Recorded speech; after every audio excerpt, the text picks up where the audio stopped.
we'll guide you through how to use ChatGPT for image generation. If you find this helpful, consider subscribing and liking the video.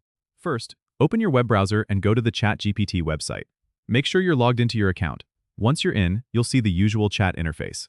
Now, here's where it gets interesting. ChatGPT has integrated image generation capabilities through plugins or extensions. These might be available depending on the version you're using, so check for any recent updates or announcements from OpenAI about new features. Look for an option or tab labeled something like Image Generation or Visual Tools in the menu. If you don't see it, you might need to enable a plugin or extension. Go to the Settings or Plugin Marketplace if available, and search for an image generation plugin.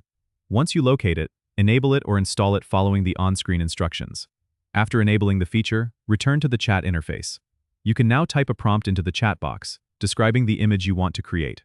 Be as detailed as possible, mentioning things like style, colors, or objects you want in the image. Hit enter or send, and ChatGPT will process your request.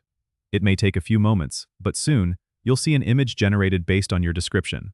You can click on the image to view it in full size, and often there will be options to download or save it directly to your computer.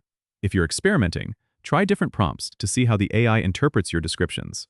It's a fun way to explore creativity and see what unique images can be made. Don't forget to subscribe and comment if this helped you out.